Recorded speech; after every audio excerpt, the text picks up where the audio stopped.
Hi guys, welcome back to my channel. I just turned 30 a few weeks ago, and so today's video is going to be 20 things that I learned in my 20s, and I'm just going to be sharing some really kind of silly and some more practical lessons that I learned in my 20s that I wish, maybe I would have learned a little bit earlier. So I'm going to share them all with you. But the first one is you are only the main character of your own story. So nobody else in the world thinks about you as much as you think about you, if that makes sense. Something that you might think is the end of the world or the end all be all really doesn't isn't significant. And you just need to take in consideration that just because it's something that you might be worrying about or that is a huge deal to you doesn't automatically mean it is going to be a huge deal to anybody else, and that is completely okay. And so I just don't think you should go around expecting that everybody is going to cater to you, is really what that comes down to. The second one is that the secret to gray cookies is to underbake them. It's not really a huge secret, but I just didn't really make cookies for most of my 20s. So just sharing that little tidbit that if you just take them out when they still look like doughy and soft, they continue baking for a little bit after you pull them out. So just take them out sooner than, you think you should. The third thing is that there is no person in the world that is going to make you happy 100% of the time. I don't care if it's your parents, your kid, your spouse, your best friend, I don't care who it is.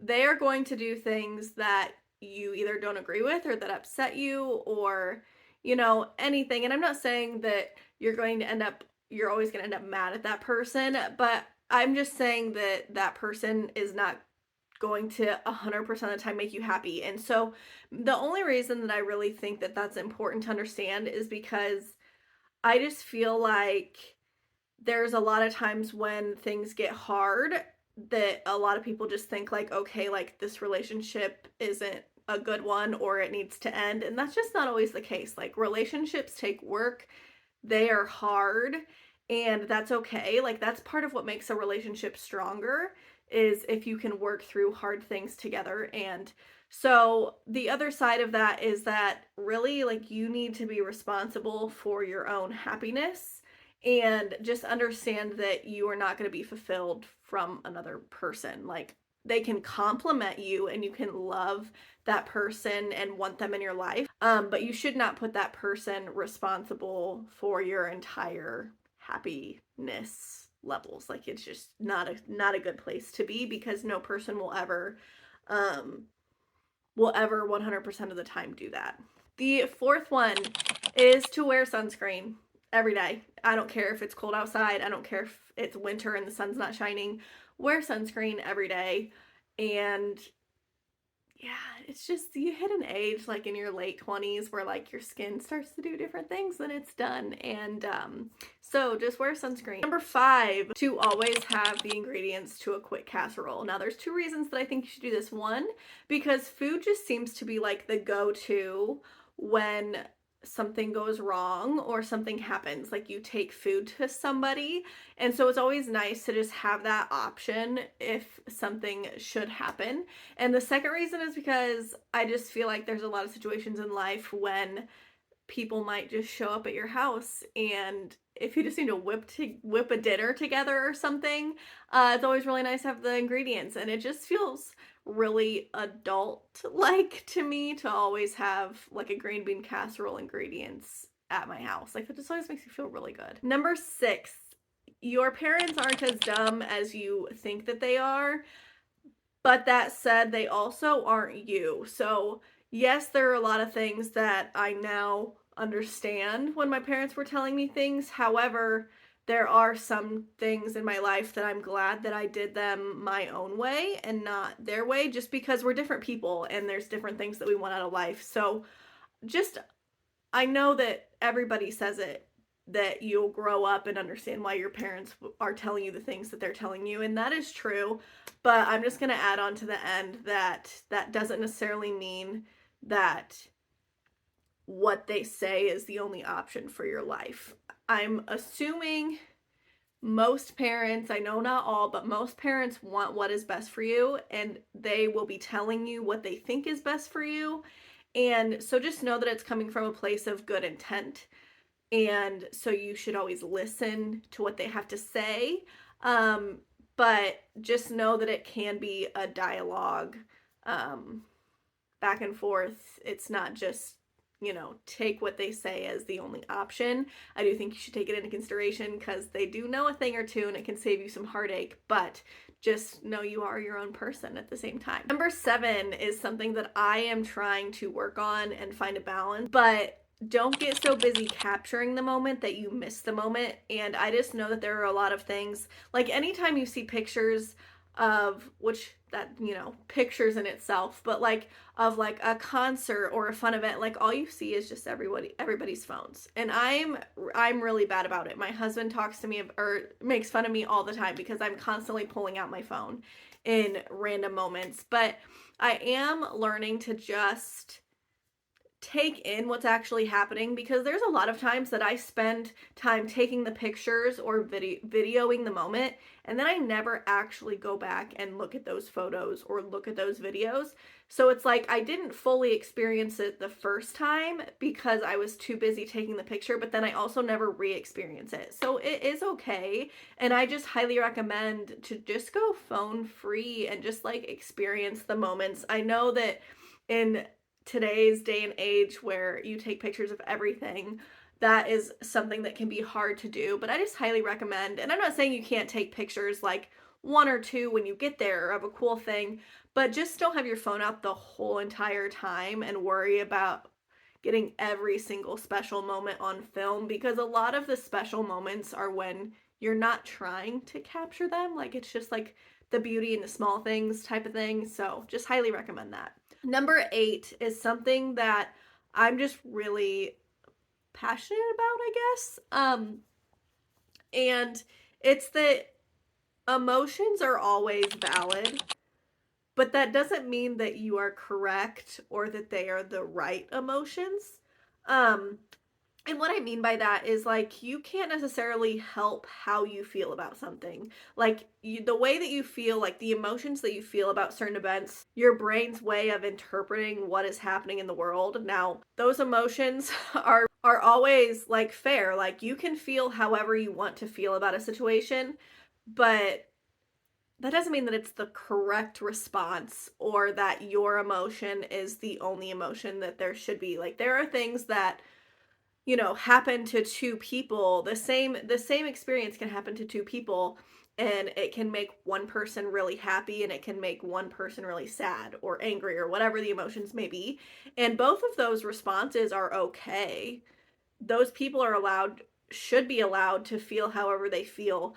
But it's just like your response to it, and just knowing whether or not, like having an awareness of whether or not your emotions are because you're dealing with something or if that is actually the reality of what is happening. One of the hardest things that I learned, especially like when I was doing like the premarital stuff that me and my husband did, was that we could read, we were doing a Bible, we were reading certain sections of the Bible and then telling us how, like talking about how that made us feel or what we thought about that, and like we would read the same exact things and come up with two totally different understandings or responses to it. And it wasn't that mine was wrong or his was wrong, it's just our different ways of interpreting the world.